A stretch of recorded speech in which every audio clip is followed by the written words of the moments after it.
Hello and welcome everyone. Welcome to the crash course on CA Final Direct Tax paper number 7 for May 2021 and November 2021 attempt, that is the assessment year 21-22. This first lecture is going to be in the nature of introduction. If you observe carefully, even the first chapter in the textbook is going to be a chapter called introduction. Majorly in this lecture we will be learning about how we will be conducting the crash course, because ultimately between a full course and a crash course the difference is that we do not cover obviously everything in as much detail as you expect it to be covered in a full course. So the coverage difference and obviously some other differences about how much detail we will be going into, and at the end of the introduction lecture, like we do in our full course also, we will be covering up the tax rates which are applicable for the assessment year 21-22, that is previous year 2021 assessment year 21-22, which is also the applicable assessment year for May 2021 and November 2021 exam. The lectures are going to be in 100% English language.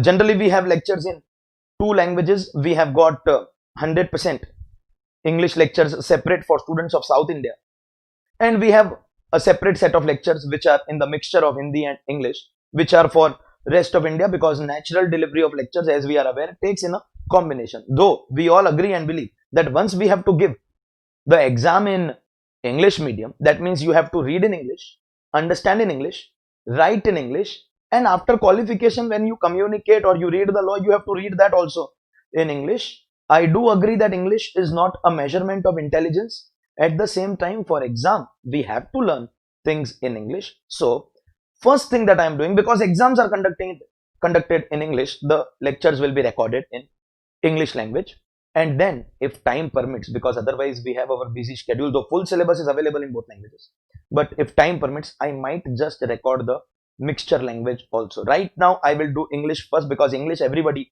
can study, but mix South students cannot study. So first we will be doing the English recordings, and this is the first lecture of the English recording, where, as I said, I am going to be doing an introduction of the syllabus to you. Now when I am saying we will be doing introduction, let me go to this introduction point by point. First point in the introduction, let me introduce the faculty to you. Wait a minute, there is some problem with the screen. Yes, please. First point in the introduction, I will be introducing the faculty to you. So some of you all may be already knowing me before enrolling for these lectures, but for those who don't, or any student who is joining me for the first time, my name is Professor Siddharth Surana. I am a qualified chartered accountant. Whether it looks from my face or no, but I am a qualified chartered accountant. I look very young and handsome. I am actually very young and handsome, but it's been 10 years since in fact I have already crossed 10 years and few months now, already some months ahead. I'm into the 11th year of CA coaching, and in the country very easily, I am giving you a very minimum number, more than 10 to 12,000 chartered accountants, approximately 10 to 12,000 chartered accountants in the country who have been my students. More than 12,000 CAs in the country have already been my students. Total number of students may be slightly on the higher side, though my passing percentage of my students is very high. Over 90%, more than 90% have already cleared, and there is always some normal loss, those students who drop in between. Otherwise most students have already cleared. So it's been more than 10 years of teaching, though I became a CA 9 years ago. So I started teaching actually 1 year before I became a CA. While I was studying for CA final, I was also teaching CA final. I started teaching 1 year before, and then last 9 years also as a professional. In short, I know my job. I know what is good for you. I know what is not good for you. In this period of 10 years, I have been a pioneer in the field of CA coaching with respect to some steps. Certain things that have been done by me in CA coaching and then later on have been followed. I'll not use the word copied, but followed by everybody in the profession. But I take the credit of being the pioneer in this field of the following things, which later on was only followed by other people. One by one. First thing, the concept of recorded video lectures direct to home, recorded classes. We started this way back in 2013. No one was aware of what video lecture is at that time.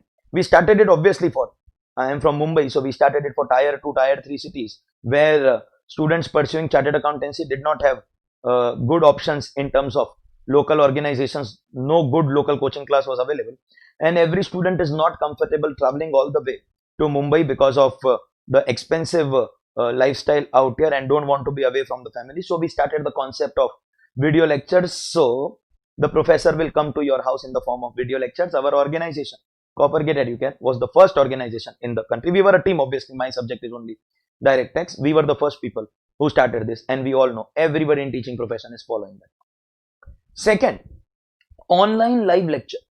This whole pandemic has introduced this concept of online real-time interaction with each other, live lectures on Zoom and other platforms. Zoom is the most popular. In fact, most organizations these days have built up their own platform. But who was the one who started it? Way back in 2017, where no one knew what online lectures are, I did a Facebook live session for the November 2017 attempt. It was in the month of October 2017. Full day we sat with students all throughout India, in fact outside India also, who were watching the lecture full day. It was a revision of full CA final direct tax portion. Full day we were sitting, and these days everybody is following that concept of online live lectures, and this pandemic has forced us to follow that concept. Third concept, once again started by me and everywhere it is being followed. Now, when I started traveling for my lectures to Kerala, I go to Kochi. I realized that students in South have language problem. They are not comfortable with the teachers of North who are teaching majorly in Hindi, and they want to look for better options more than the local options, but because of the language issue, they have to settle down or satisfy themselves with the local professors who are speaking in the local language or English, and therefore they are not able to go to other places. Because I have got command over both languages, I speak very good Hindi also, and I have got proper command over the English language as well. I started, after I started visiting Kerala, I started this concept of video lectures in two languages. 100% English for South, only 5 states, that is Tamil Nadu, Karnataka, Kerala, Andhra and Telangana. In fact, we have seen that some Karnataka students also, in fact some Chennai students also, who are from Hindi background go for the mixed language lectures. But those who are not from Hindi background, 100% English language for South India and rest of India. Students are buying the mixed language lectures. In fact, obviously, they can use the 100% English one also, and which is why we record our English language lectures first. So anybody who cannot wait will have to go for these lectures. Otherwise, you can wait. So basically, both language options, which I started, and today when I see advertisements of coaching classes, individual professors marketing their recorded classes, they are actually mentioning English, Hindi and all that. But let me tell you, who started this idea? The one sitting in front of you. Video lectures in 2 languages. Next, one more initiative I took recently, hashtag Tax Guru for you. As far as your direct tax coaching is concerned, obviously you will have me involved, and I have the duty towards you because you are enrolling for my class. But sometimes students have got problems other than the subject. Any registration related issue or any other difficulty, any problem with respect to institute, you are stuck and your work is not happening, they are not answering your calls or they are not reverting to your emails. I took up this issue about anything you are stuck with respect to your MCS or your advanced ITP. So to answer queries of students with respect to this, I started a separate email address, a separate channel where students can subscribe and send me their mails, and I respond to those queries within a week time. I started this concept also for the overall benefit of students. And last initiative again which I started, and now everybody is copying that, as we are aware that 30 marks of your CA final paper, the theory subjects, contains multiple choice questions. It started from the May 2019 attempt. So everybody prepared their own book. All the faculties involved with the subject, respective subject, they made their book. I was first doing a wait and watch game. I checked what the other people are doing. So somebody made a book of 500 questions or 700 questions. When I started, my first book was having about 1500 questions for May 19, November 19. Then for May 20, November 20, I added another 100 questions. That is now 1600. And then for May 21, while I am recording the lecture side by side, that book is still under preparation. That MCQ book, we have a chapter called dividend distribution tax, which is removed. And because of that, some other chapters are also removed. There were about 70-80 questions which we had to remove from my MCQ book. But at the same time, I have added 100 questions already. So overall number is still 20 higher than last year, including 100 new questions, because 80 we have removed.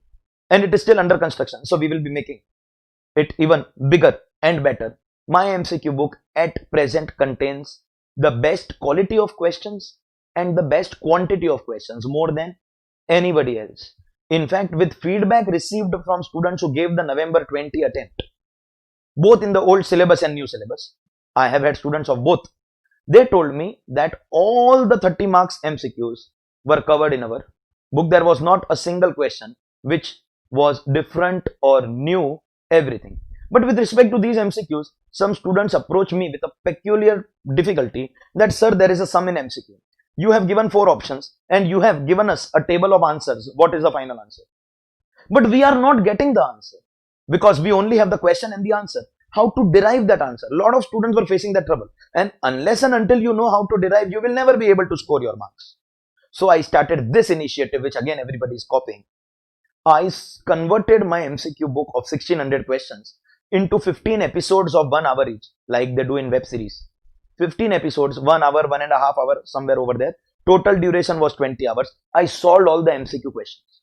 And one by one, every day, 1 episode I used to upload. In 15 episodes, I solved my entire book and I uploaded it on my YouTube channel, and tremendous feedback received from students. And because of that, other people realized that, okay, this is a good initiative, so let us do. Other people have started copying that also. For all those who want to watch those lectures, actually they were uploaded for the November 20 attempt. I am not yet sure whether, while I am recording this lecture on that day, I am not sure whether I will be doing separate recording for May 21, because most questions are same except the new questions and the questions which have undergone amendment. It does not make sense to solve the same question again and again to upload it, but I am not sure. I might just record it. If you want those lectures, you can go through the existing lectures or wait for the new lecture. The link to the YouTube channel, if you see, is flashing in front of you in the ticker below you, and also the link to my Telegram channel. So many a times amendment summary, case law summary, any study material where we have to, which we have to upload, we can't upload that on YouTube. YouTube can have only videos, and Telegram will have such study material which I give free in public domain. So certain things we cannot give free. I cannot give my textbook free. I cannot give my MCQ book free. But whatever we want to give free, the only place where you will get it is my Telegram channel, nowhere else. Okay. So basically this is about myself. I always believe in saying a lot of good things about myself, and not just in the first lecture. I'll be continuously doing it in course of these lectures. That was the introduction of the faculty. And there are so many things that we will talk about in the introduction class. We will not be able to talk again and again. Now let's talk about the introduction of the subject. Generally, it is observed that crash courses are enrolled by people who are giving their second or subsequent attempt. Crash courses are never advisable for the first attempt. In my humble opinion, my dear students, please don't take this wrong, but in my humble opinion, I am actually against the concept of crash courses. In any lecture which I teach, my full course lecture, I'll clearly tell the students that what justice I do by teaching you for about 180 to 200 hours in the full course, where I explain all the provisions with the reason, with the logic, and then solve all the sums in detail. What I can do in the full course, I cannot do that much justice in the crash course. But then there are students who don't have enough time, and it is only to cater to them that we have to actually record this crash courses. Personally, if you have the time and the patience, then it is always advisable that you should go for the full course, because that is real justice. The real talent of the professor can be seen only in the full course, because that is real work. This is only because we have less time. We have to do something in the limited time that we have. So we try to cover the maximum we can. And that is the reason we are doing crash courses. We always have to take care of what is the time in the watch. We have to somewhere cut down on the explanation, somewhere on the provision, because crash courses come with an intention that we have to finish within a certain duration.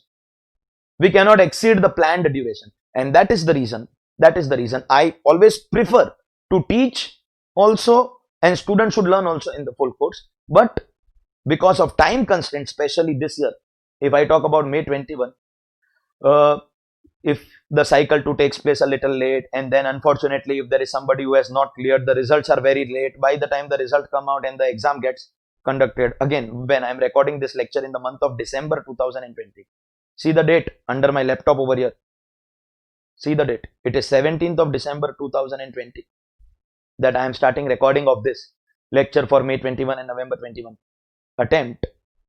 Right now I am assuming that the exam will take place in May. So between result and exam, if you have less time, then you have to go for crash courses, unfortunately, because we don't have any option.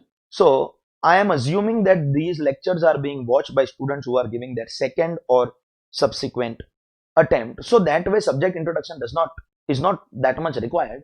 But very quickly I'll tell you, this is your CA final, paper number 7. We have direct tax for 70 marks and we have international tax for 30 marks. There is another elective paper, paper 6 in new syllabus, international tax, which is an option. You can choose that or anything else that you are comfortable with. But in paper number 7, it is mandatory to study international tax for 30 months. Also, if you are in old syllabus, because there are chances that you have opted out, and May 21 being the last attempt for old syllabus. So you must be wondering, sir, we don't have to study this. Sir, we have only this. Bad news, dear old syllabus student. Because if you go and check the question paper of old syllabus also, these chapters which comprise of international tax in new syllabus are generally, questions on them are being asked even in the old syllabus. In fact, sometimes more than 30 marks. So basically, old syllabus and new syllabus, paper number 7 portion will remain almost same. I'll explain the difference in portion very soon. Okay. So you have to study 70 marks and 30 marks. Ultimately, all the chapters are from the Income Tax Act only. And obviously, this 100 mark paper will be divided into part 1 of 30 marks MCQs and part 2 subjective questions. I'll give you the paper pattern also very quickly. When we are learning this chapter, this subject paper 7, we will be doing 40 plus 3, 43 chapters. 43 chapters in CA Final Direct Tax. Now, I am not checking your maths when I am saying 40 plus 3, 43. 40 chapters are the portion of old syllabus. And I believe that this is the last time I am teaching old syllabus students. Plus, there are 3 extra chapters in new. So, in new syllabus, total 43. In other words, the entire portion of old syllabus is a part of new syllabus. Plus, you have 3 extra chapters. Okay. So, total syllabus of old course is 40 chapters and new course is 43 chapters. These 3 are a part of international tax only. But they will not amount to 30 marks. They will amount to hardly 4 to 5 marks. The remaining 95 marks for new syllabus also will come from this only. Because there are a lot of international tax chapters which are already a part of old course. Okay. So, total 43 chapters, out of that 40 are applicable for old and all 43 are applicable for new. In other words, the portion of old syllabus and new syllabus is absolutely same except these 3 extra. So, by the end, old syllabus students do not need to study the last 3 chapters. Otherwise, everybody will be studying from the same video lectures. Okay. This is how we will be doing our subject. This subject will be divided. I will be giving you a textbook, which my textbook contains 40 chapters. These 40 chapters of old syllabus are covered in the textbook, and these 3 are generally taught from ICAI study material. I will be doing these 3 from ICAI study material.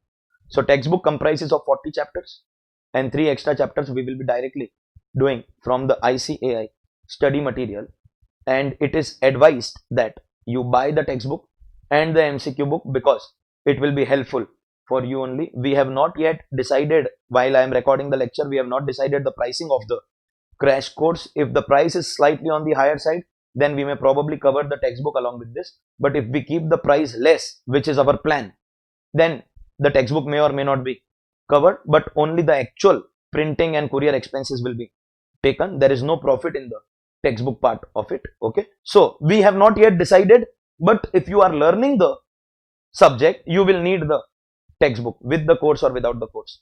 40 chapters will be done from the textbook and 3 chapters from ICAI study material. This also brings me to the introduction of my study material.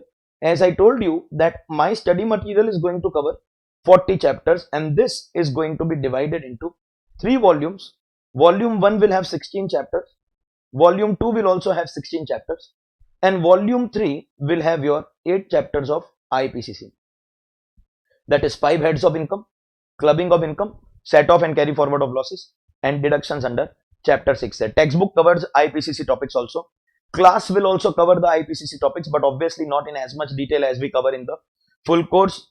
Some chapters we might just skip altogether. A chapter like salary we may not do at all, and some chapters we may only do roughly directly from the textbook, like house property, clubbing or set off we may directly do from the textbook. PGBP and capital gain we may do in a little detail. Which chapter has to be done in detail and which chapter has to be done roughly to save time, because crash courses are basically for saving time, that will be my decision. In fact, now that we are in the introduction class, I would like to clarify this also, that there are certain chapters among these 40. So our volume 1 will include some important chapters like partnership firm, charitable trust, minimum alternate tax, some chapters of international tax like double taxation relief and all.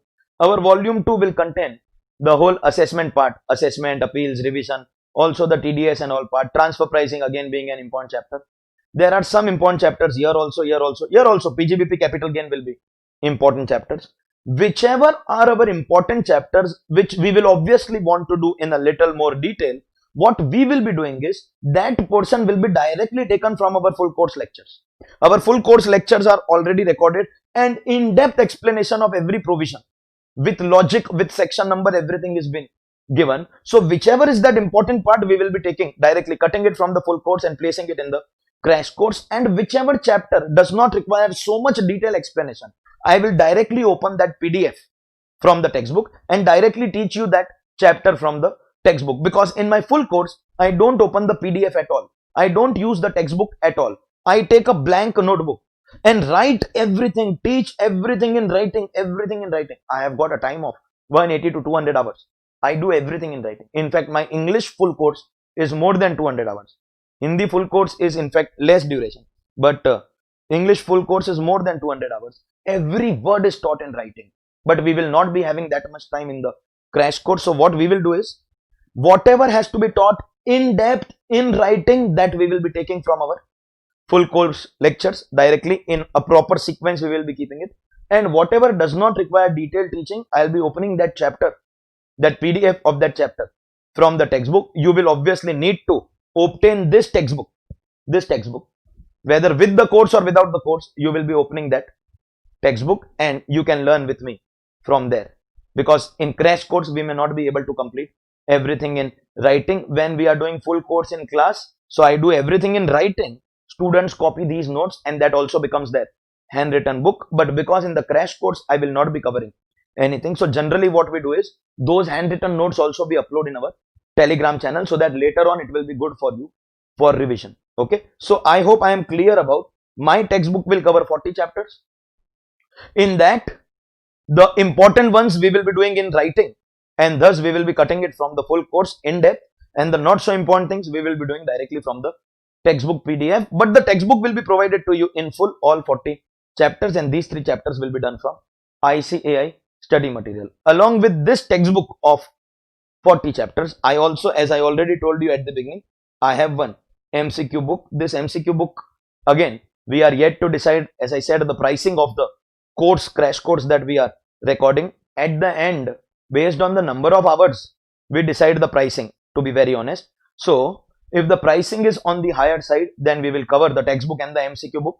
In the full course, we provide the textbook and the MCQ book. But if it is crash course, we are not yet sure.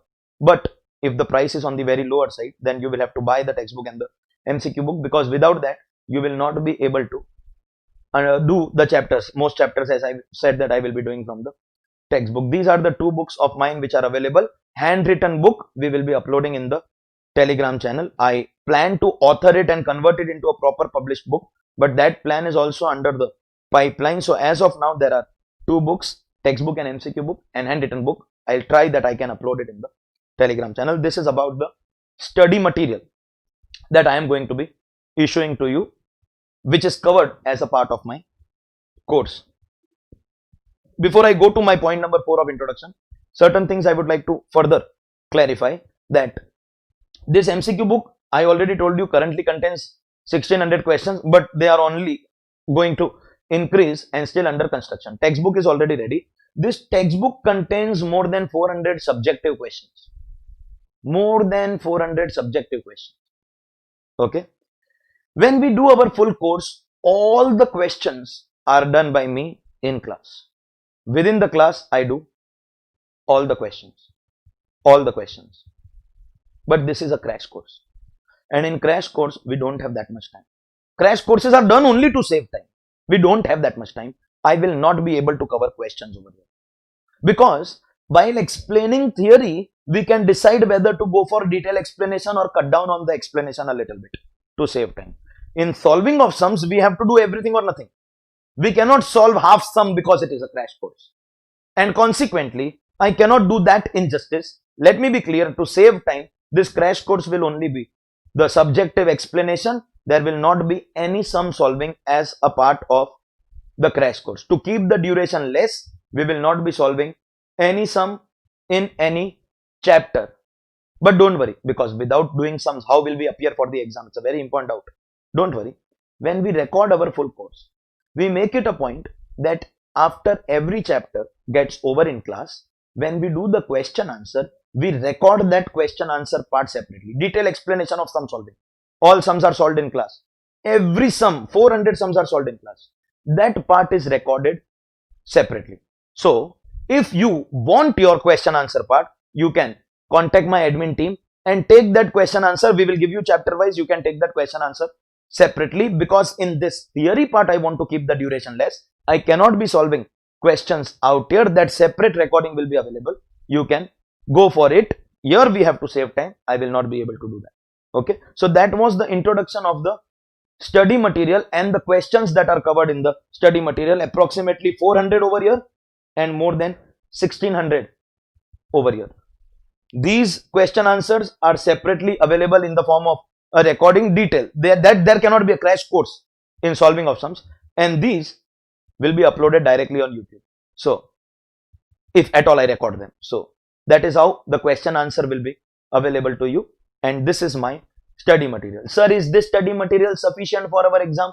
There are students who do these total 2000 questions, MCQ plus subjective, and score exemptions, because every question of ICI study material will be covered except repeated questions. If at all you want to do anything extra, my suggestion is 4 attempt RTPs will be required. So your attempt RTP and previous 3. Total 4 attempt RTPs will be required. The RTP contains about 10-15 MCQ questions. All of them are covered in my book. All of them. Till November 20 RTP, all MCQs are covered. May 21 RTP, if my book is published before the RTP is out, then it may not be covered. And if the book is published after the RTP, then I will incorporate those. Anyways, that RTP you will be covering up only. Okay. May 21 RTP and previous 3 attempts, if you are a May 21 student, and November 21 RTP and previous 3 attempts, if you are a November 21 student, it is advisable that you do the RTP questions. And in RTP, other than the MCQs, they ask about 20-25 subjective questions. So if we add 4 RTPs together, it will amount to about 80 to 100 questions. So these 400 questions plus those 100 questions of 4 RTPs. If the assessment year is same, now understand, May 21 and November 21 assessment year is same. So the answers will match. But if you are doing the previous attempts, November 20 or earlier, the assessment year will be different. If there is an amendment in any chapter, that answer will not match. You will have to solve that sum as per the applicable assessment year for your exam. As per your assessment year, you will have to solve it. Let the answer not match, it is okay. But those 100 questions, if you solve, your exemption is guaranteed. First, our book 400 questions, then 4 attempt RTPs, total 100 questions, and last, if you appear 2 mock test papers. 2 mock tests. Preferably, sit down at one place for 3 hours. From 2 to 5, that also, your cycle should be as per exam. between 2 to 5, give your first mock test paper after you finish studying direct tax. Do that for all 8 papers, and after you finish all 8 papers, set a timetable of 16 days. FR, SFM, audit, law, costing, elective or ISKA if old syllabus, direct tax and indirect tax. In the order of exam, set a 16-day timetable.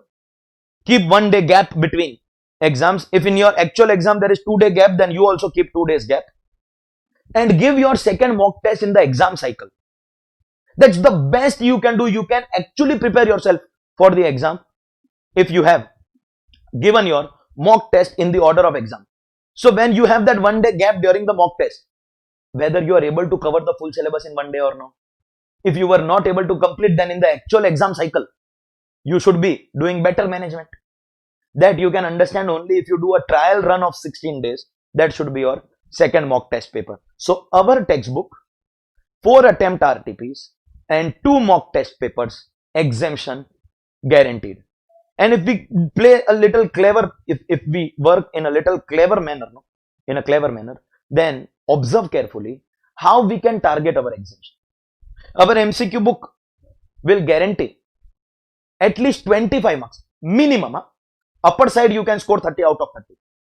Minimum 25 you should target from MCQ. That does not mean that, okay sir, I will do only your MCQ book. No, you cannot answer those sums unless you learn the 43 chapters.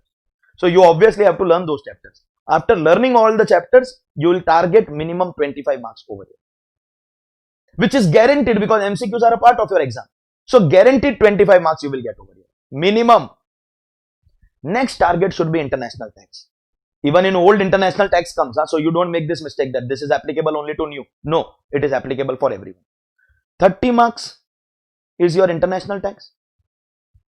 If I break this up into the 70-30 subjective and objective, then I think approximately 9 marks will go away in MCQ only. But there will still be about 20-21 marks that will be subjective. That should be your next target. These 9 marks are already covered in these MCQs. The remaining marks of international tax, out of 21, your target should be at least 15. Your chapters like double taxation relief, transfer pricing, non-resident taxation, and all that repeats itself in paper 6. Okay, I'll introduce a little bit about paper 6 also for those interested. Target should be 15. So 25 in MCQs, 15 in international tax, 40 marks. Next, we will have a target called profits and gains of business or profession. This is always a fix. Question number 2 for 14 marks. We can actually score 14 out of 14. That's a trick that I will teach you when I do the PGBP chapter. And because PGBP is an important chapter, I will be doing it in detail. I will be directly taking the lecture from the full course, at least the important sections. Minimum 12. Again, upper side you can score 14 out of 14. But minimum target in PGBP will be 12 marks. Minimum 12 marks will be your target. So observe carefully. 25 in MCQ, 15 in international tax, and 12 in PGBP will already take you beyond 50 marks. That covers your individual subject as well as your aggregate. And if you confine yourself to minimum, still your aggregate is over. If you go on the maximum side, then in MCQ you can score 30 out of 30. In international tax, if not 20, at least 18. In your PGBP also you can score 14 out of 14. That has made you cross your exemption also. If you play smart in selected chapters, in costing you call it Pareto analysis. Yeah, I'm a chartered accountant, I know everything. Those selected areas which will give you maximum benefit, that is Pareto analysis. But obviously for MCQ you will have to study all the chapters because MCQ can come from anywhere.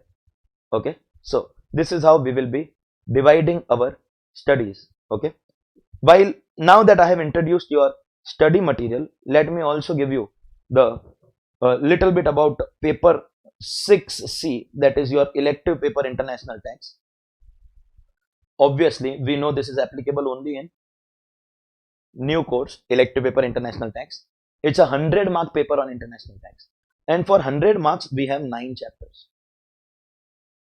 Out of this 9, 4 chapters, that is double taxation avoidance agreement, transfer pricing, authority for advance ruling, and non-resident taxation are out of 40. Which 40? Listen, my dear students, these 40. those 40 which are a part of even old syllabus. In these 40, the 4 chapters, DTAA, transfer pricing, non-resident taxation and advanced ruling, these 4 chapters are covered in these 40. Word to word copied in the module of elective paper, everything same. I am not going to repeat all this in my elective paper. Everything will be covered here itself. Okay. Then there are 3 chapters. We have a chapter called anti-avoidance. We have a chapter called tax treaties, and we have a chapter called model tax convention. These are these 3 chapters. You know 3 extra chapters that we will be doing from ICAI study material. These 3 chapters are based on those 3, not word to word same, little extra. But we will be studying only that extra because major part we have already studied in those 3 chapters. And then we have 2 chapters which are completely new. We have a chapter called e-commerce and we have a chapter called Black Money Act. If I have to tell you what is the portion of elective paper, these 2 chapters complete and these 3, the extra part, which is very little, only this much will be covered in your elective paper. Even in full syllabus, I cover only that much because whatever I have covered already in paper 7, I do not cover it separately. In fact, full syllabus students who enroll for the full syllabus course, we give them an option that you can take international tax elective paper free along with your direct tax, because as we are also aware that the coverage is very less. Out of 9 chapters, 7 are covered in paper 7. Very little we are covering. More than 70% portion of paper 6 and paper 7 is common, and that is the reason. We do very little, and thus we give international tax along with DT. This is your portion of international tax. I am not trying to advertise or market for international tax, but there is real advantage. 70% portion is common. That's the first advantage. And second advantage is that paper 6 and paper 7 are back to back. Because they are back to back. So those 7 chapters you just study for paper 6, your workload for paper 7 will reduce. And direct tax, the problem is its size. It has got more chapters than any other subject, and because of that, elective paper will do this set off for you where you have to study those many chapters less, if you understand what I am trying to say. Everybody, I hope, is following. Alright. This was the introduction of the faculty is over, the introduction of the subject is over, the introduction of the study material is over. I'll also give you the paper pattern. Of now I'll talk only about direct tax. I'll not talk about elective paper. Elective will be discussed now only when we go back to paper 6 after finishing full DT. Full 43 chapters. Last we will go to international tax. Okay. So the paper pattern is going to be like this. Question 1, as you already know, 30 marks MCQs. In that there will be 10 questions of 1 mark and 10 questions of 2 marks. So there are some big sums also in MCQs. They will come for 2 marks. Total 20 questions, but 30 marks. 10 into 1, 10 and 10 into 2, 20. Obviously, second and subsequent attempt students are aware of this. From question 2 to question number 7. So there are 6 questions. 6 questions, no? 2, 3, 4, 5, 6, 7. 6 questions. You have to attempt any 5 for 14 marks each. That will make your 70. That will make your total 100. In that, question 2 is fix on PGBP 14 marks, which is also our target to get our marks. And question 3 onwards, 3, 4, 5, 6, 7, where you can leave 1 in option. 2 we will do. We are sure that PGBP comes. We will study PGBP in detail. We will always solve question number 2. From 3, 4, 5, 6, 7, we will leave our optional question. But the thing is that their internal division can be anything. So you can have question 3A and 3B for 10 and 4. You can have question 4A and 4B for 8 plus 6. You can have question number 5. 5A, B and C. 10 marks, 2 marks and 2 marks. If you do, obviously I don't need to teach you this. If you do question number 5, you have to do all 3. You can't do question 5A and 3B and say I have attempted 14 marks. It does not work that way. You can leave any one main question in option. The remaining main question you will have to do with all the subparts, and generally it is observed what happens in CA paper is that here this will be easy, this will be difficult, and here this will be easy and this will be difficult. So it will never be like this that full 14 is very easy and the decision making will be very easy. It is always going to be difficult. Obviously obviously we will choose to get these 8 marks if this 10 is difficult to score. It depends, and that you have to use your alertness in your exam. One question can be left in options, all other questions will be of 14 marks. When there was no MCQ, these questions used to be for 16 marks, but because of MCQ 30 marks have gone, so individual question will be only of 14 marks, in which PGBP will be our target for getting 12 marks minimum. Maximum it can be full 14. Remaining questions, anyone we will leave in option. While you will appear for your mock test papers, mandatory to score good marks, you'll get an idea of what I am talking about. So that was introduction of faculty, study material, and subject. Subject has covered paper pattern. I covered the subject paper 6C also. All this introduction can happen only in the first lecture.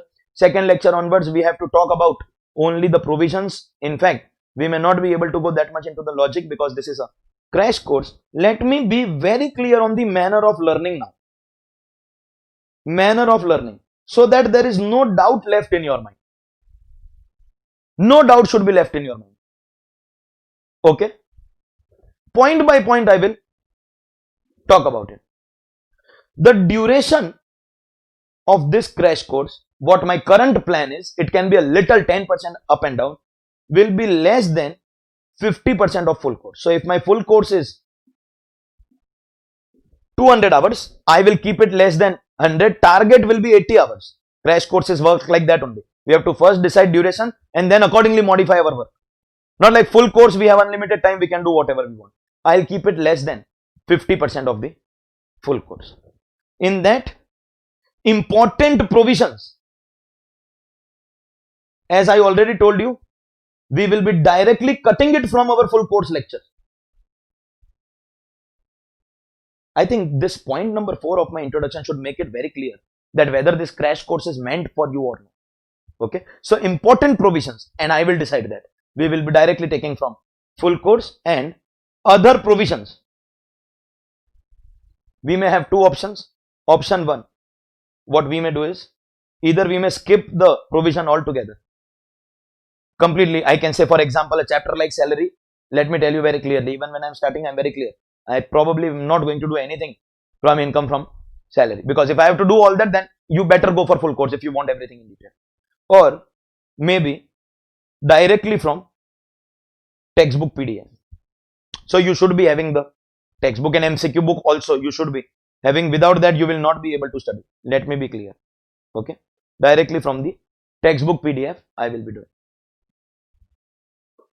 and I will decide what has to be done from what. If I talk about amendments, they will be covered. They will be covered.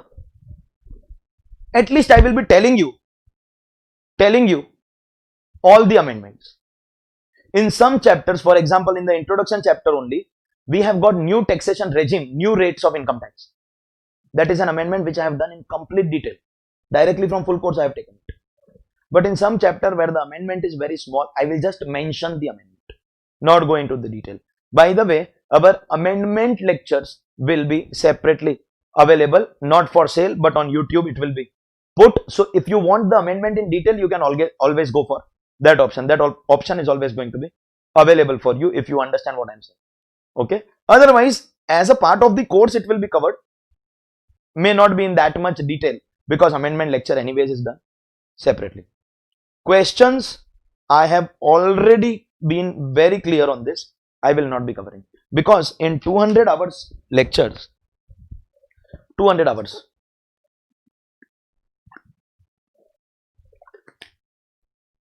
huge time is covered in questions. There cannot be any crash course. I already told you.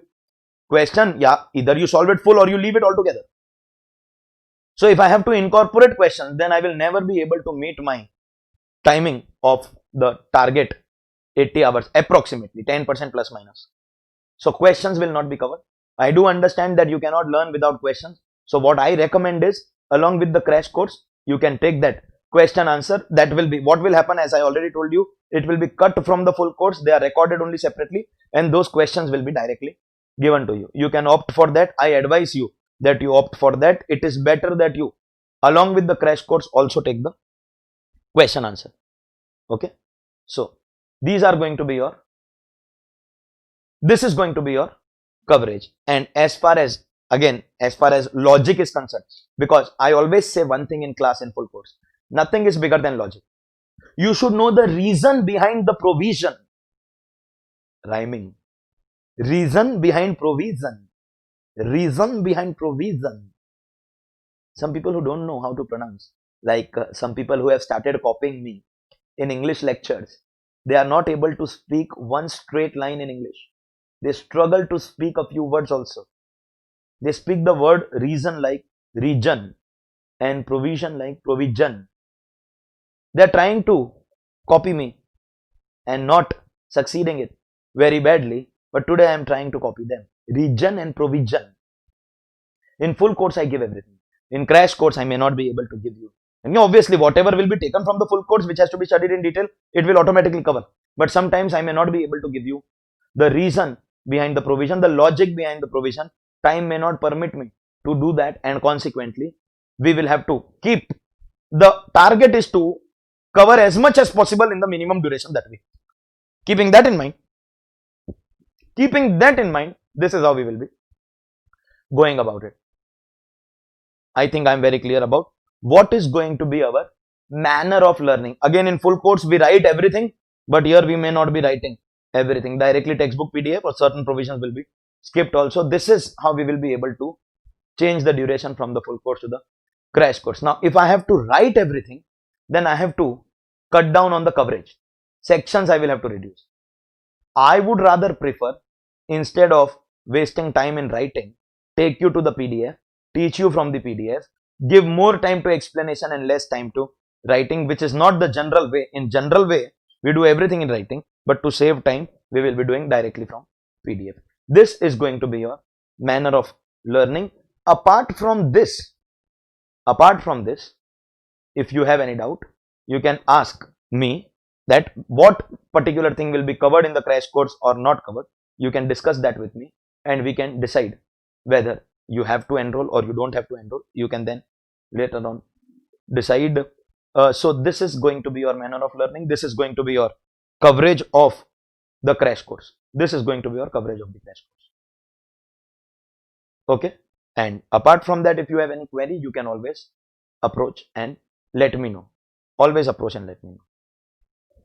Next thing, something which is very much important, very much relevant. It is general tendency that all CA students are interested in knowing what is the assessment year applicable for my exam.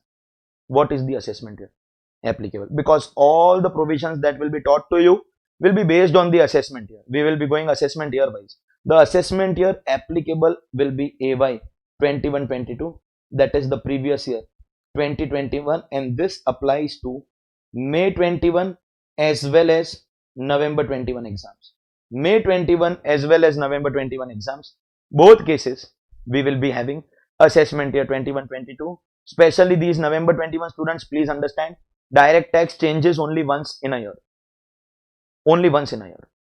Every assessment, though our current finance minister is overexcited about everything, she brings about changes sometimes twice, thrice a year. But all that becomes a part of the law of that assessment year. Whatever is applicable for May 21 will be applicable for November 21. The portion of both these years are same.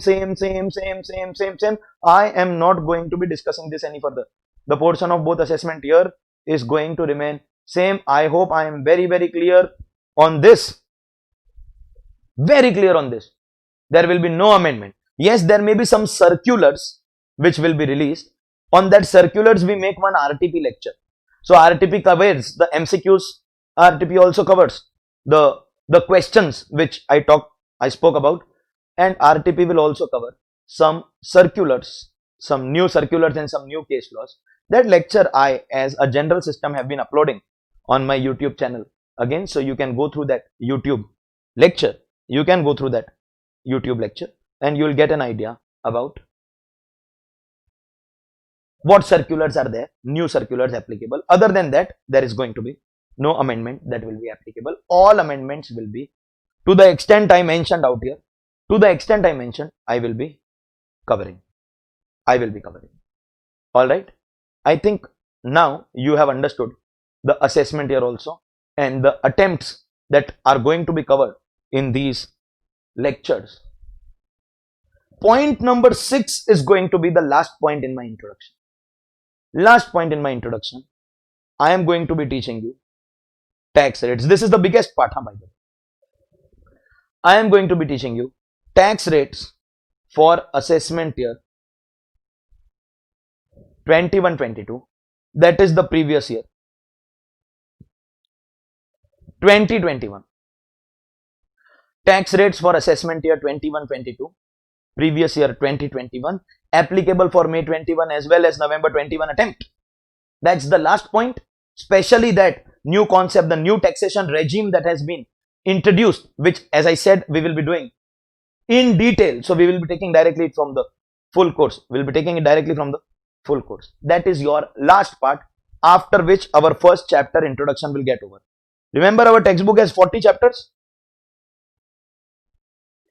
Volume 1 has got 16 chapters. In these 16, the first chapter is introduction, and in the textbook we have the tax rates, which I will be, the existing rates I will be directly taking the PDF. So as I said, you need to have the textbook for enrolling for the crash course, and whatever I have done in writing, that is separately available. Okay. Before I start the tax rates, because once I start the tax rates, I'll just finish the tax rates and our introduction chapter will get over. I want to be clear, very clear about one thing. Few days ago, I had run a poll on my YouTube channel that dear May 21, November 21 students, what do you want? Last time, I uploaded my amendment lectures and revision lectures in Hindi and English, both. So total 4 sets, English amendment, Hindi amendment. Hindi means mix, and English revision, Hindi revision. 4 types of lectures I uploaded on my channel. Every lecture is divided in few parts. So 3, 3, 3 and 4. Total about 13 lectures were uploaded, but amendment and revision were separate. And now I did a poll. What do you want, dear students? You again want, that was for May 20, November 20. So for 2021 exams, May and November, what do you want? You want them again separate, or you want mixture? So what I'll do is I'll revise that topic, and at the end of the topic, I'll tell you that in this chapter following are the amendments. What do you want? You want together or you want separate? The voting was done, and the highest votes, we had a clear winner. Most students wanted mix the amendment and revision. So revise a chapter, teach us the amendments. Revise a chapter, teach us the amendments. That is what was decided, and that is now the plan also. So in the coming days, revision with amendment, revision come amendment lecture will be uploaded on the channel, or the best that I can do is I can upload revision plus amendment together and then amendment separate also. So those who want only separate amendments will get separate amendments also, and those who want revision with amendments will get revision with amendments also, and in both languages. So I will cater to all the students. I already told you that I am the one who started this concept. While I read the comments on that, some students said, sir, please make your revision lecture more detailed, more elaborate. Sorry, that was not a question in my poll. My question was mix or separate. What should be the duration of the revision lecture, that I will decide. Why do I rate my revision lectures better than anybody else? Because I revise the full subject in the minimum possible duration. Now that I am going to mix the amendments, the duration can be slightly on the higher side. But instead of going for 20, 30, 40 hours revision, I am finishing revision of the full subject in 3-4 hours. And that's my USP. So I'll work as per my understanding. Sorry and thank you for your suggestion. But the revision lecture will be crisp and fast, quick revision. Only thing is that because of the voting of the students, the revision lecture will also contain the amendment. So it may not be 3 hours. It can be maybe 5-6 hours, because it will include the amendment also. And then if I do the amendment lecture recording separately, then that's a different thing. If I upload, you'll come to know on the channel. Everything will be available only on my YouTube channel, only on my Telegram channel, nowhere else. For those students who were giving this suggestion that, sir, please make your revision a little more detailed, a little more elaborate, this crash course is meant for those students also. So that revision will be quick and crisp. If you want detail, then this is what is meant for you. This is still better than the time that will be consumed for the full course lectures, maximum coverage with as little time as possible. So revision will be that only 3 to 6 hours. And after that, we directly have this crash course which I plan to keep for about 80 hours, 10% plus minus, always in both languages. At least the revision lectures will be available. And this currently I am doing in English, later I might just do in Hindi as well. This is how we are going to conduct our crash course. So this last thing I said only for the benefit of those students who wanted more detailed, elaborate revision lectures. For that, this crash course is more advisable instead of going to that revision. But that revision will be kept short because the target of that revision lecture is to revise your full subject one day before your exam, and for that I have to keep the duration less. I cannot go into the details. I hope I am very clear, and I am not going to follow what other people do. I know other people are doing 20-25 hours revision lecture. I am not going to follow them. I am a trend setter, not a trend follower. Wherever I have gone, I have set the trend. I already told you about the teaching profession. If I talk about my lectures in Kerala, where I started these English lectures, the general system over there was take lectures from 7 a.m. to 7 p.m. sometimes more than that, and finish the class in 10 days or 12 days. I clearly told the class management that is not how I will work.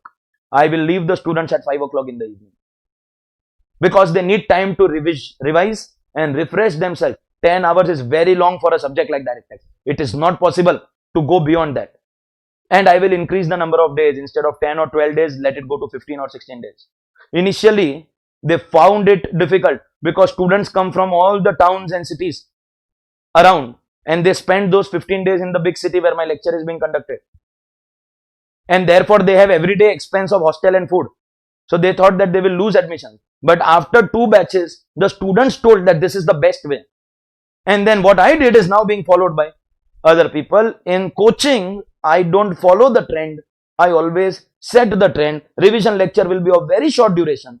I am not going to copy the other people. I will continue what I am doing. If you want elaborate discussion, then this crash course is meant for you. Not meant for first timers, but if you are for second and subsequent time, then this crash course will be meant for students who are appearing for the May 21 and the November 21 attempt. I hope I have clearly told you what the coverage is going to be, the language issue, the subject issue, anything else you want. Before you buy the entire crash course, you can just contact me or my admin team with any query. So be 100% sure if you want to acquire this crash course or no. Only when you are 100% sure that you want to acquire this crash course, then only you enroll. Otherwise, you don't enroll. We don't want any confusion with respect to that. And whether the books will be given along with the crash course or no, full we always give.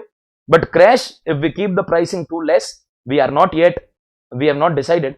But if the pricing is too less, then books will not be provided, and other things as I already clarified. So there should not be any confusion after acquiring the lecture. Ask 100 questions before you acquire. Later on, please be clear that I should not be having, a student saying, sir, questions are not covered. I am telling you in advance that if I have to cover questions, then I cannot confine myself in the duration that you want. Okay. So I want to be clear about all that. With this, I am going to be doing with you tax rates which are applicable for previous year 2021, assessment year 21-22, which is applicable for May 21 as well as the November 21 attempt. Same. What I am going to be doing is first teaching you the entire old taxation regime, the existing tax rates, and in the end, the amendment part, the new taxation regime, that will be done in detail, directly from our full course lectures. So let us see what are the tax rates which we will be learning assessee by assessee. As we are aware that assessees in income tax are divided in 7 categories: individual, HUF, company, firm, association of person, body of individual, that is AOP BOI, local authority, and artificial juridical person. We are going to do tax rates assessee by assessee. The existing tax regime will be directly done from our textbook. So as I said, this is the first chapter, introduction, in our textbook. Existing tax rates will be directly done. Can you see in class, in full course lectures, we do it in writing. In fact, my introduction to full course chapter is also uploaded on my YouTube channel, the first lecture. It is already uploaded on the YouTube channel. You have a look at that lecture. Look at that lecture. These tax rates I have done in writing, complete detail, because we have more time. Here we have to save time. So directly from the textbook, let us see the normal tax rates as per old regime for assessment year 21-22. That is obviously previous year 2021 for May 21 and November 21 attempt. As I said, we will be doing assessee by assessee. First assessee that we will be taking care of is going to be individual. First assessee is going to be individual.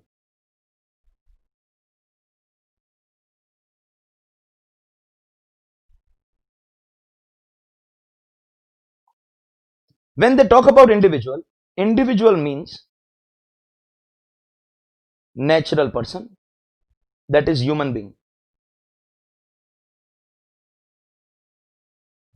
Me, you, all of us, human beings will get covered. Sachin Tendulkar is not God. For income tax, he is human being. Whether it is Mr. Amitabh Bachchan, Lata Didi, or what do you call in South, Lata Chechi, Lata Mangeshkar ji, in Maharashtra we call her Lata Tai. She may be a legend, but she is also covered here. Mr. Rajnikant, the superstar of South India, is also covered here. But he made a robot, Chitti, that will not be covered here. This is only natural persons, that is human being. Individuals, for the purpose of tax, are divided in three categories. We have something called senior citizen, we have got something called very senior citizen, and then we have other individuals. So basically, let's talk about this third category of individuals first. First 2,50,000, 0% tax, that is your basic exemption, at least in the existing taxation regime, it is going to be 0%. Then up to 5 lakh rupees, your tax will be 5%. Slab rate system means if my income is 4 lakh, first 250 will be 0%, then the balance will go in 5%. That's the slab rate. Upper side, my income can be anything. It can be 4 lakh rupees, 40 crore, 400 crore. I can be Mr. Ambani, the owner of India. First 2,50,000. We don't know whether it makes any difference to Mr. Ambani, but we are telling Mr. Ambani, dear Mr. Ambani, you will have 0% tax on your first 2,50,000. He is like, thank you, bro. Thank you. But I think he has become senior citizen. So maybe his first 3 lakh will. I'm not sure about his age, though I am his fan, but I'm not sure about his age. That depends. Right now we are assuming that it is less than 60 years, irrespective of your total income. First 2,50,000, basic exemption, no tax. Up to 5 lakh, 5%. Then from 5 lakh to 10 lakh, 20, and after 10 lakh, 30. Total income will be divided into parts. First 2,50,000, no tax. Next 2,50,000, because it is 250 to 5 lakh, 5%. So over here there will be 0 tax. Here 2,50,000 into 5%, 12,500 tax. Next 5 lakh, that is 5 lakh to 10 lakh, will be taxed at 20%. That will be making it 1 lakh rupees. And after 10 lakh, anything that you want will be taxed at 30%. That depends on your actual income. The reason why I gave you these numbers is that when we solve sums in CA Final, how do we calculate tax? Up to 10 lakh, 1,12,500 is fixed.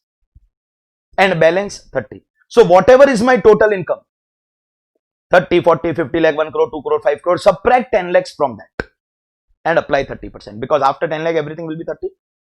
And add 1,12,500, that is the tax up to rupees 10 lakh. This is how we will be calculating tax of individuals who are below 60 years, that is individuals who are of the age 0 to 59. And why 0 to 59? Because if you are exact 60, equal to also, need not be greater than, equal to 60 also, then also you will be considered as a senior citizen. And at what point of time are you required to touch, not be greater than, but touch 60? At any time during the previous year. That means if your birthday comes in April, May, June, July, August, September, October, November, December, Jan, Feb, 31st March, 11:59 PM is your time of birth. And you were 60 years old only for 1 minute. 1 minute for the entire previous year. We will consider you as senior citizen. At any time during the previous year, including 1 minute, even if your birthday is on 31st March. Forget that. Even if your birthday comes on 1st April of the relevant assessment year. 1st April of the relevant assessment year. That means full previous year you were 59 years. 1st April of the assessment year is your birthday and you become 60, exact 60. That means at the beginning of the assessment year, you have become senior citizen. We will consider you as senior citizen for that year also. So 0 to 59 will come here. 60 to 79 will come here. Because once again, if you touch exact 80 and exact 80 at what point of time? Any time during the previous year, or again 1st April of the assessment year. That means if your 60th birthday or your 80th birthday is on 1st day of the assessment year, our AY will be AY 21-22. That means 1/4/21. If you are becoming 60 years old or 80 years old on 1/4/21, then also you will be eligible for senior and very senior category. Respectively, you have to become senior at any point of time during the year or 1st April of the assessment year. And thus, our 3 categories of individuals in income tax will be 0 to 59, 60 to 79, and 80 and above. 0 to 59, 60 to 79, 80 and above. And this 60 or this 80 for the second and the third category respectively, you can touch throughout the year or on the 1st day of the assessment year. But the things that matter and people have not paid attention is that this benefit of senior citizen and very senior citizen will be available only if you are resident. We will take less tax from senior citizen and even lesser tax from very senior citizen. Highest tax will be over here, second will be over here, third will be over here. But this reduction in tax for category 2 and 3 for becoming senior and very senior citizen respectively will be available, shall be available only and only if you are resident, which means that if you are non-resident, even if you are 60, 80, 90 or 100 years old, non-resident will always come in this bracket, Non-resident will always come. The benefit of reduction in tax will be provided only and only if you are resident. And finally, thus, what are our 3 categories? Category 1, 0 to 59, everybody, and non-resident of any age. Category 1, 2,50,000 basic exemption, then 5%, 20%, 30%. Category 2, resident. 60 you should touch anytime during the year or 1st April of assessment year up to 79.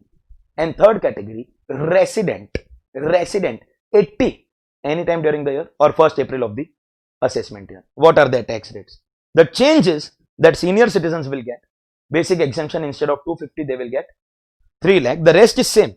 So up to 5 lakh they will have 5%, up to 10 lakh 20%, and after 10 lakh 30%. So if we calculate the tax, you realize that instead of 250, 3 lakh is going at 0%. That's the only change, 50,000 rupees. And thus in the next bracket, here we had 2,50,000 taxable at 5%. But here we will be having only 2 lakh taxable at 5%, and 2 lakh at 5% will give us 10,000. The change is only 2,500 rupees, which is 50,000 into 5%. Mathematically, that income between 250 to 3 lakh for these assessees has gone in 5%, but for these assessees it has gone in 0%, and that's the only saving.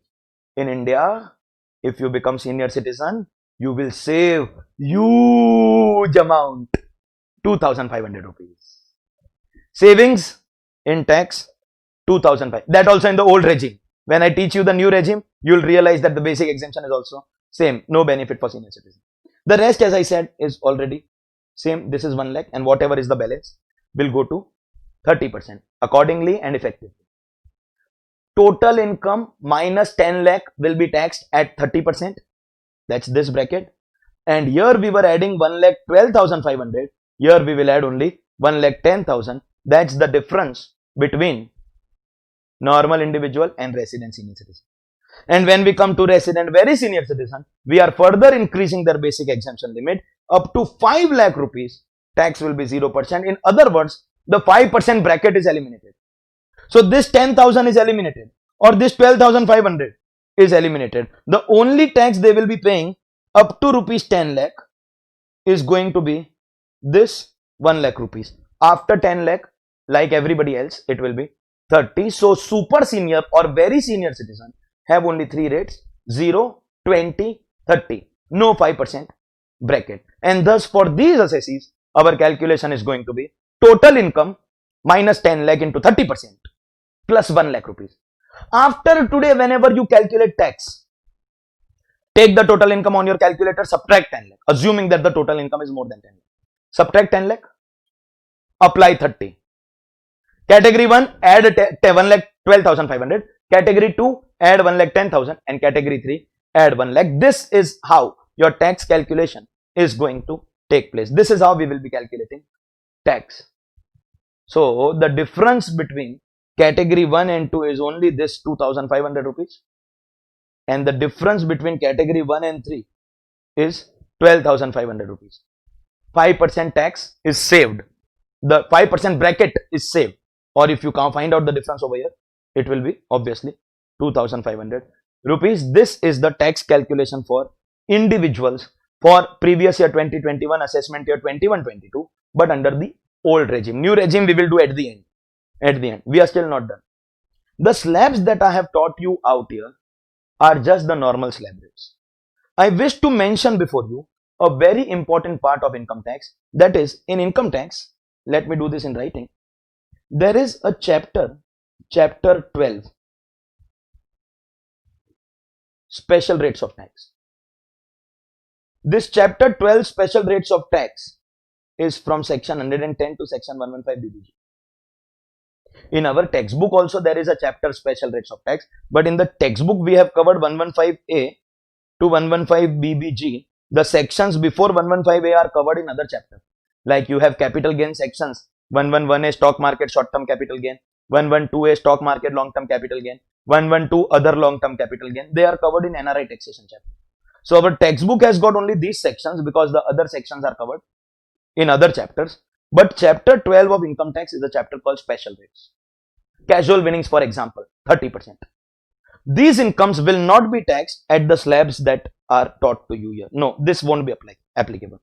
For these incomes, there is a special rate. For example, capital gain on stock market, in 111A, there is 15% tax rate. In 112A, there is 10% tax on the excess over 1 lakh. Casual winnings, 30% tax rate. They will be separately discussed in other chapters. This tax will be separately applicable. So what we will be doing is, we will compute our NTTI. We will separate our NTTI into income taxable at special rates, income taxable at normal rates. On normal income, we will apply slab. Right now in individual. Again, when we go to company tax and firm tax, this income is taxable at flat rate. There is no basic exemption or slab. But we'll talk about it later. Individuals, slabs, and this income will be taxable at special rate. And this total will become the tax.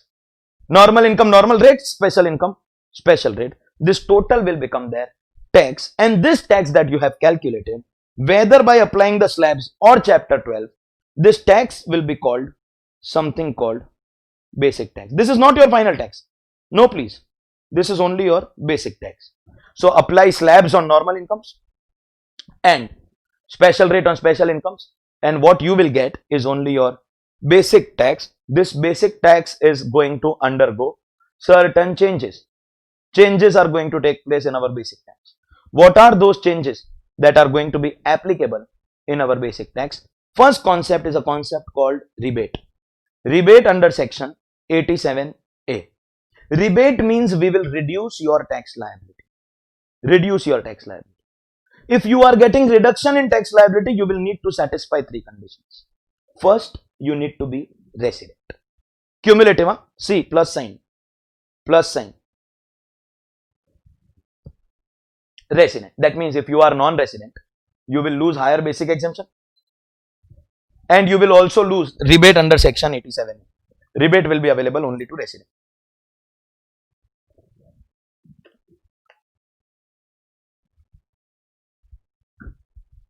Individual. Right now we are doing tax of individuals only.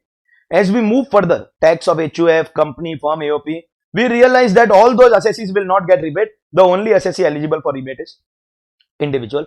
And third, your net income, be careful, your income, not your tax. Your tax should be, not your income, sorry, not your tax, your income.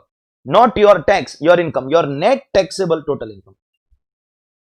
I beg your pardon, your net taxable total income, I am sorry for the goof up, not the tax, but your NTTI, not your tax, but the income on which you calculated this tax should not be exceeding rupees 5 lakh, that is, it should be less than or equal to 5 lakh.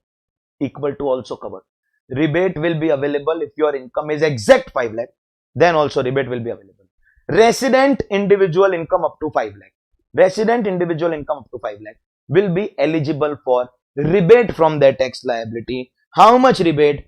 Actual tax or 12,500, whichever is lower. So your income has to be up to 5 lakh, then your rebate will be up to a maximum of 12,500 rupees. Now, some students will be thinking, sir, till 5 lakh, we are getting 12,500 over here. We are getting 10,000 over here.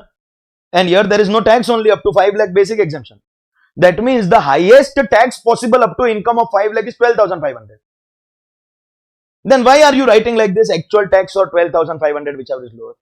You are thinking that the highest tax possible is 12,500 because you are observing only the slabs. If your income comprises of any of these incomes, say you have long-term capital gains which are taxable at 20%, then your tax will be higher than 12,500. Because say if you have 1 lakh rupees long-term capital gain also, then what we will do? On that long-term capital gain, we will apply 20%. On your other income, you will apply slabs. That together will be your basic tax. So total is still more than 20. Though your income is up to 5 lakh, you will be getting rebate, but that rebate will be restricted to 12,500. So when you have special rates income, it is possible that your basic tax is exceeding rupees 12,500. When you have only normal incomes, then obviously your tax will be already under 12,500 and thus your tax liability automatically due to rebate will become 0. But only if the income is up to rupees 5 lakh. The finance minister, interim finance minister, Mr. Piyush Goyal, CA Piyush Goyal sir, who announced this concept, he made a very clever announcement. Listen to what he said. People having income up to rupees 5 lakh will not be paying any tax. People having income up to rupees 5 lakh will not be paying any tax. And all these Hindi news channels started flashing news flash, basic exemption changes. Now up to 5 lakh basic nonsense for South Indian students. Mandan, Pottan, Durantam, disaster. Yeah, for North Indian student, gadeda, stupid, nonsense. गधा जैसा बात नहीं करने का for North Indian students. If my income is exact 5 lakhs, supposingly I don't have any special rate, my tax will be 12,500. Because of rebate, it will become 0. Very clever announcement. Therefore, up to 5 lakh no tax. But if my income is 5 lakh and 10 rupees, 5 lakh and 10 rupees, then up to 5 lakh it will be 12,500. On 10 rupees, 20%, so 2 rupees tax. And from that 12,502, there will not be any rebate. Full tax will be payable. So what Mr. Finance Minister said? If your income is up to 5 lakh, no tax. Very good. But what if it is more than 5 lakh? Basic exemption will be 250 only. Obviously, for senior citizen, it is higher. Basic exemption has not changed.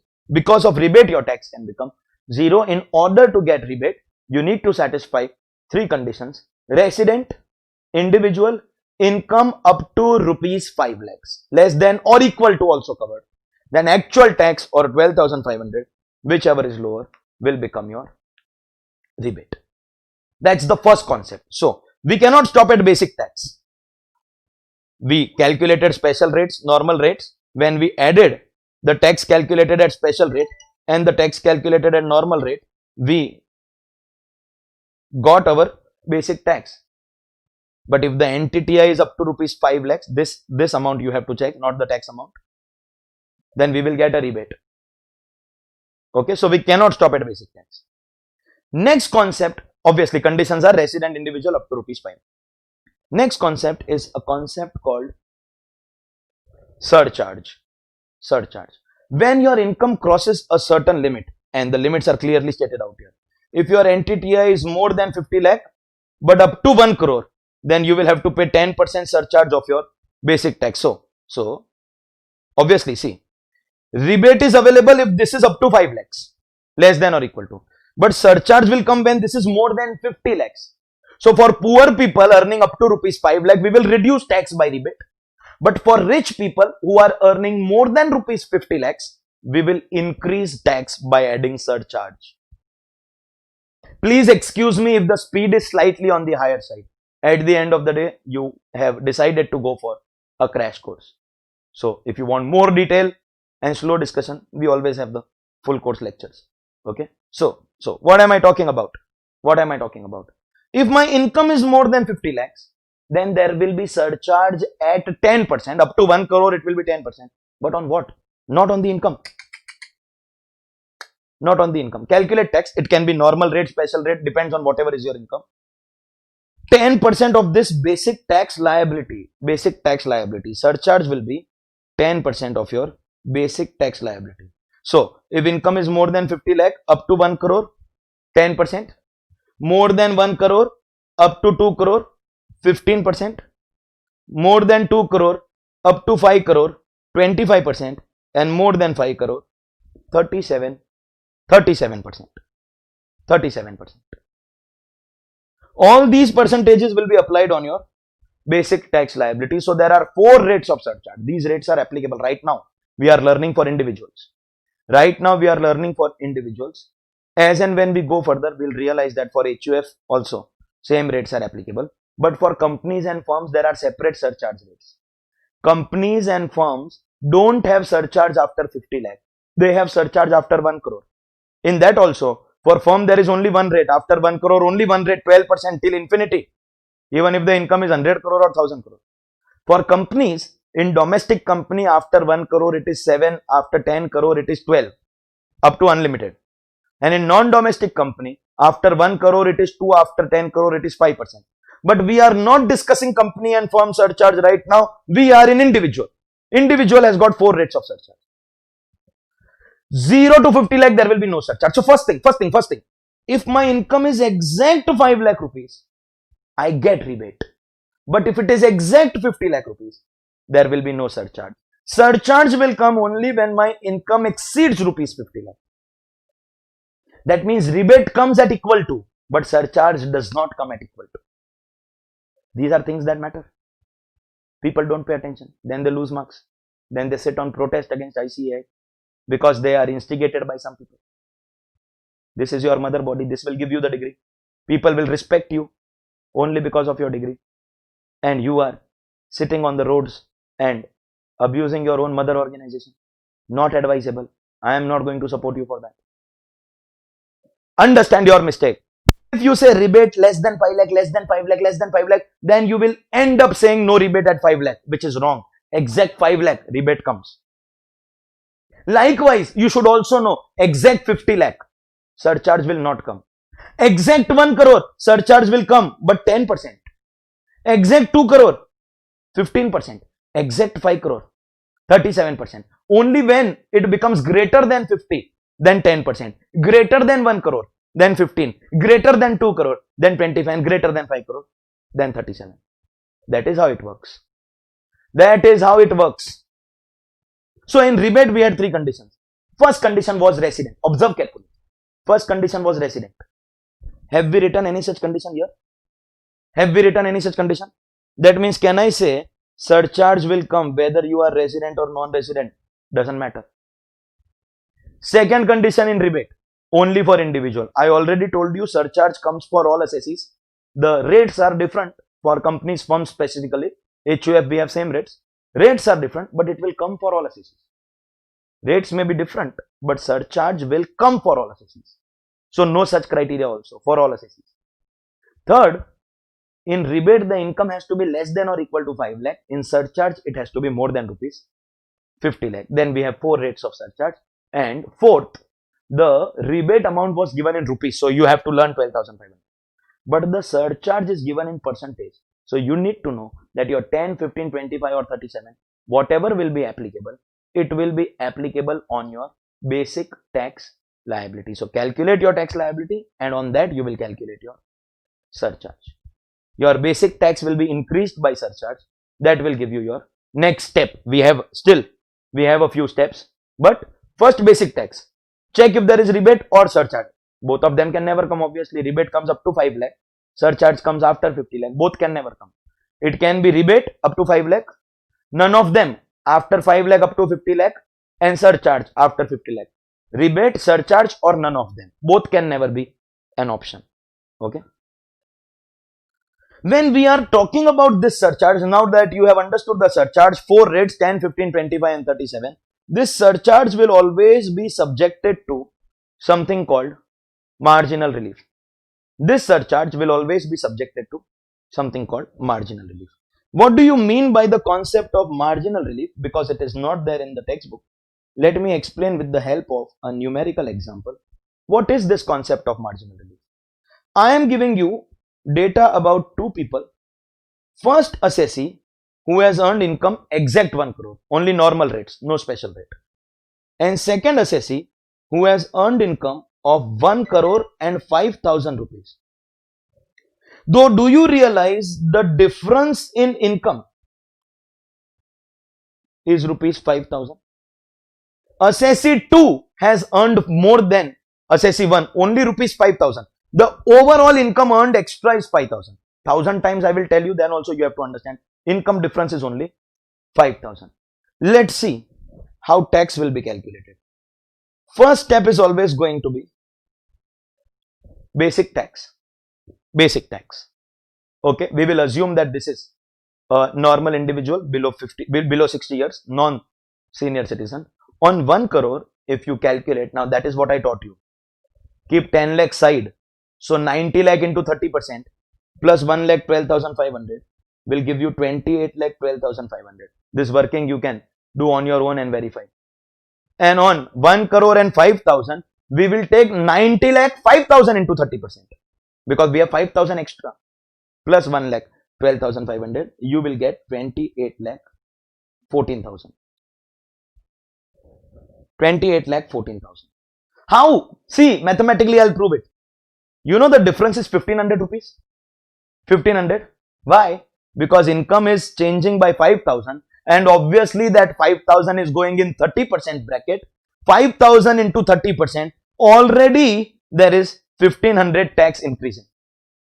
So 2 number assessee has earned 5,000 more than 1 number assessee and already paid 1,500 extra tax because that 5,000 is going in 30% bracket. But look at the story after this. We will be adding surcharge. This is exact 1 crore. So it won't be 15%. This will be only 10%. 2,81,250. More than 50 up to 1 crore. More than 50 up to 1 crore. And here it will be 15%. That's 422 100. Accordingly, if you check the basic plus surcharge, here you will get 30, 93, 750, and here you will get 32, 36, 100. Okay. And now if I find out the difference between the two amounts, then observe carefully. The difference here between the two amounts is rupees 142, 350. 142, 350. That means the income has increased only by 5,000, but the tax has increased by 142, 350. This is disaster. Means if I do tax evasion and show 5,000 rupees less in my income, then I will become this assessee. Extra is only 5,000 and this will be my tax. But because I am showing 5,000 more, then this is becoming my tax. Listen to me carefully. This one sentence will clarify everything. Due to increase in income of 5,000, the tax is increasing by rupees 142, 350. This is disastrous taxation policy. You cannot increase the tax of an assessee by 142, 350 while the income has increased only by 5,000, and thus Accordingly and consequently, what we will be doing? What we will be doing? The maximum difference will be 5,000. And now listen to my next sentence carefully, because this next sentence of mine will teach you the concept of marginal relief. And in one sentence, I'll explain everything. The increase in tax cannot be more than the increase in income. The increase in tax cannot be more than the increase in income. If the income has increased only by rupees 5,000, the tax can increase maximum by 5,000. In other words, if this is 30,93,750, then this can be maximum 30,98,750. The maximum difference can be 5,000, and thus we will have to subtract some amount from here, that is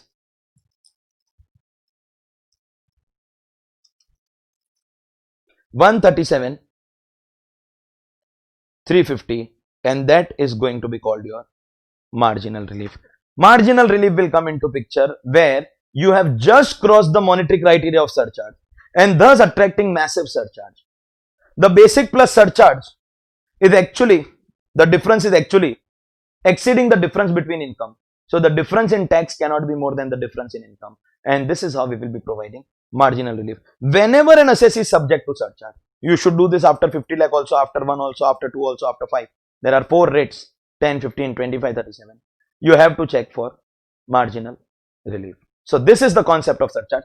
All assessees, whether you are resident, non-resident, individual, HF, everybody will have surcharge. In rebate, there are 3 conditions: resident, individual, entity up to 5 lakh. In surcharge, there is only one condition: if your income is crossing the prescribed limit, then surcharge is going to get attracted, subject to marginal relief. Next, for those students who are not aware, I wish to tell you that earlier there were only 2 surcharge rates, 10 and 15. Only 10 and 15. This 25 and 37 was introduced only last year in Finance Act of 2019. Previous year 1920, assessment year 2021, applicable till November 20. And when these 2 rates were introduced, the high income earning people protested. Madam Finance Minister, what are you doing?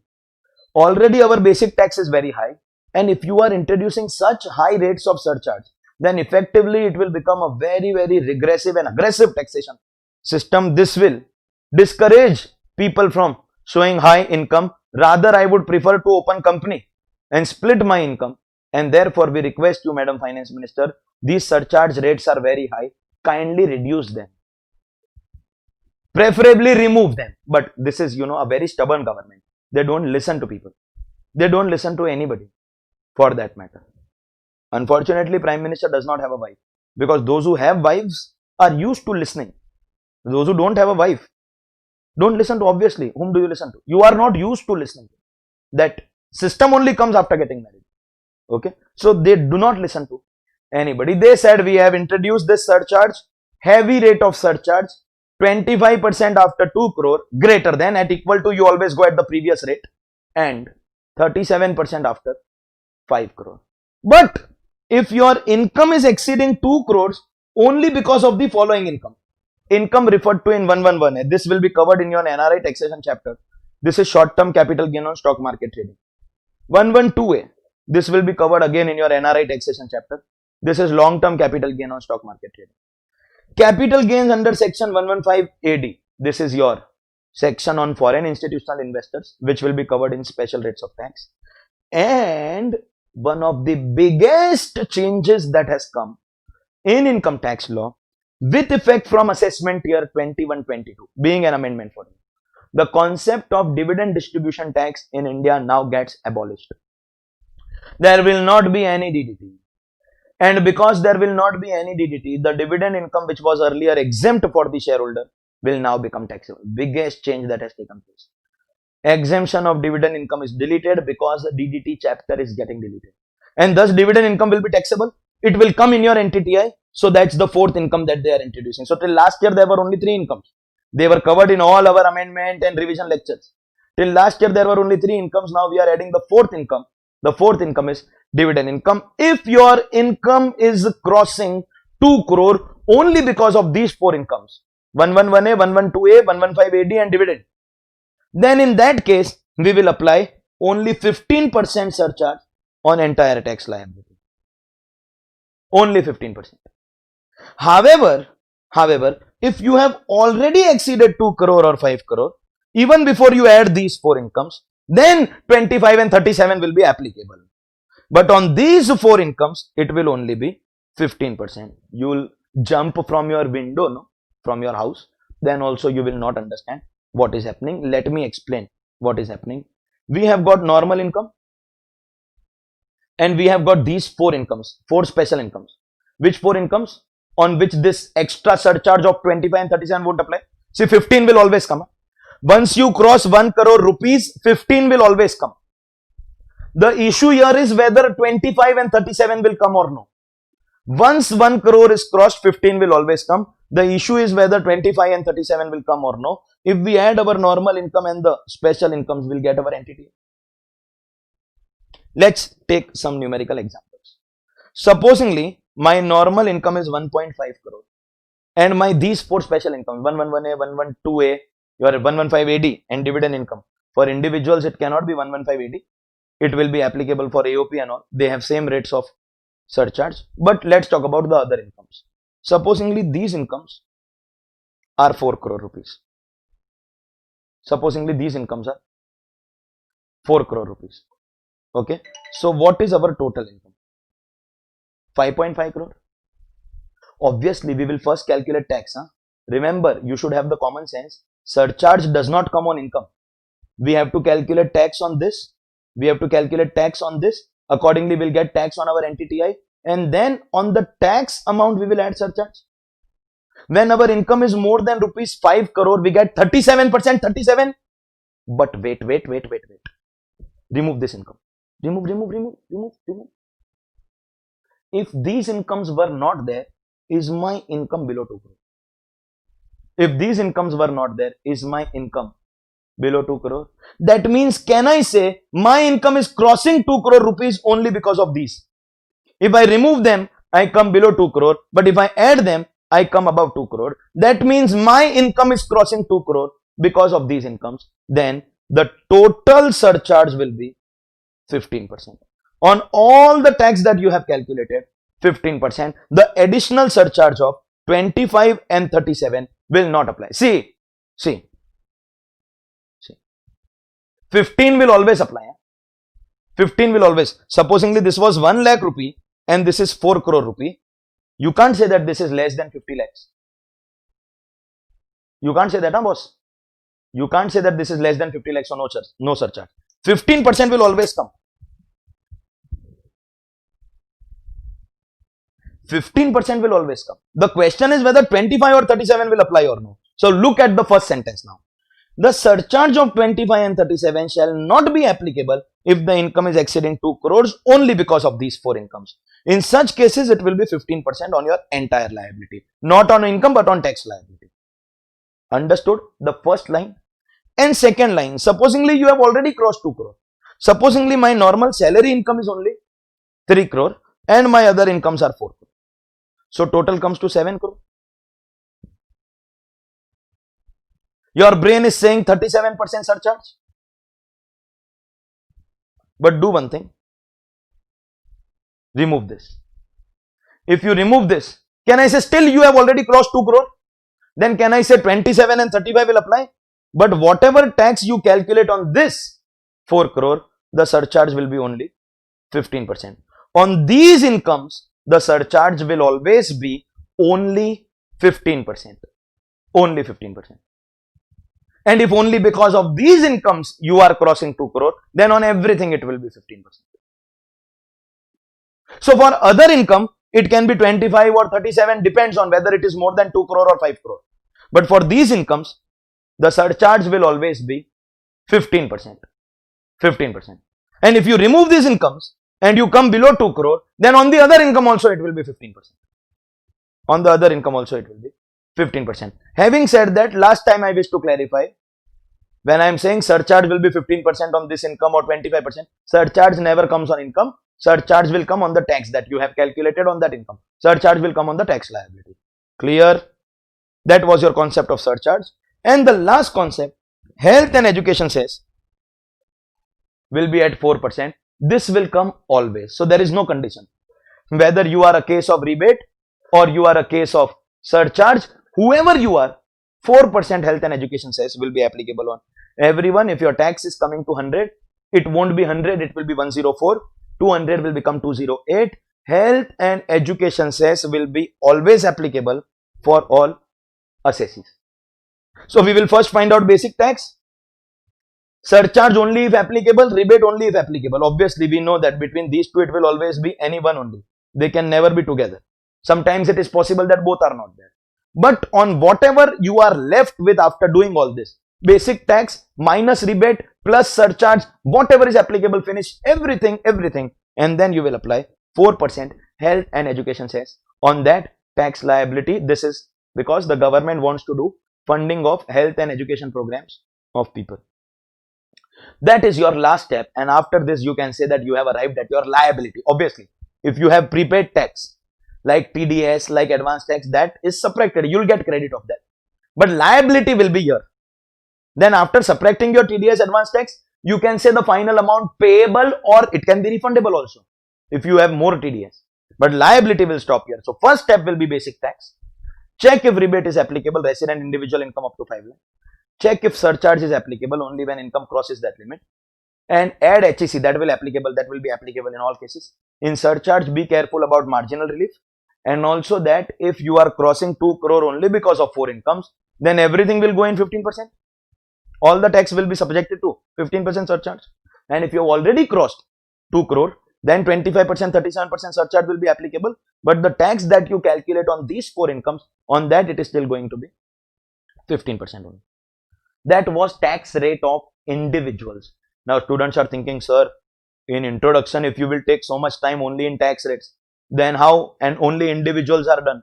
What about HUF, AOP, BOI, artificial juridical person? Congratulations. Absolutely same as 1, 3. That means individual. Category 3. Category 3 was what? This category. Normal individuals below 59 years, non-resident of any age, and HUF, AOP, BOI, artificial juridical person, everything will fall here. First 2,50,000 no tax, then 5%, then 20, and then 30. The only game that institute can play with you here is, they can say that HUF was incorporated 60 years ago. AOP was started 60 years ago. Always 250. Age doesn't matter. Always 250. Then 5%, 20%, everything is same. Rebate obviously is not applicable, because in rebate, we already saw it was only individual, only individual. Surcharge is absolutely same with the concept of marginal relief, and also the concept of 25 and 37 not applicable on 4 incomes, and HEC is also same. Everything is same except that rebate is not applicable. If you want to know the meanings, HUF means 4 generations of a Hindu family have right over the family property. So we'll make the family assessee tax the family, then member does not have to pay tax. Hindu, Jain, Sikh and Buddhist, 4 religion follow the Hindu succession law. They will be allowed to form HUF, but there will not be any Muslim undivided family or Christian undivided family or Parsi undivided family. This is allowed only to Hindu, Jain, Sikh and Buddhist, because they follow the Hindu succession. AOP, BOI is a group of people who have come together for a common purpose or goal. Association of person or body of individual, like your Lions Club or Rotaract Club, something like that. An artificial juridical person will cover any, this is like etc. Any assessee who has earned income but not falling in individual HUF, AOP, BOI, etc. Like for example, Chitti, the robot. If he has earned income, it won't be individual HUF company form. It will come under artificial juridical person. Rates are same as normal individual, rebate not applicable, rest is going to be same. I won't go to section 115 BAC new taxation regime right now, because new taxation regime will be separately taught to you. Let me finish the old regime first. This is the new taxation regime of individual, but this will be covered in writing in the next part of the video. For cooperative societies also, they have given us some slabs. First 10,000 there will be 10%, Next 10,000, that is up to 20,000, it will be 20%, and after 20 it will be 30%. This is basic tax. Rebate obviously not applicable. Surcharge only one rate. See, surcharge is different for different assessees. It will come for all, but the rates are different. Here, this is same as partnership firm. Only one rate, 12% after 1 crore. So up to 1 crore, no surcharge. After 1 crore, only one rate, 12. No 10%, no 15, no 25, no 37, nothing. No 1 crore, 2 crore, 5 crore. Up to 1 crore, 0, more than 1 crore.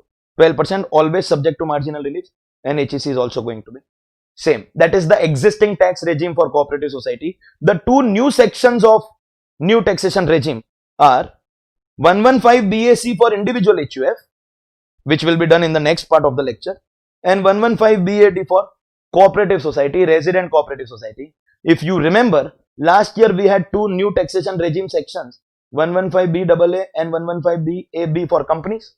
Last year only it was an amendment. For companies we covered in MAT chapter, and this year this is extended by creating BAC for individual HUF and BAD for cooperative society, which will be covered in the last part of the lecture after finishing the old taxation regime. And other than the assessees which we have covered, partnership firm, LLP and local authorities tax rate will be taught to you in a chapter called assessment of partnership firms. We have a separate chapter, chapter 11 in volume 1. And for companies we will discuss in MAT. Just to give you a little idea, firms and companies have flat tax. Because they have flat tax, that surcharge will come only after 1 crore. They don't have 50 lakh surcharge. HEC is 4% for all assessees under income tax, but exact detail.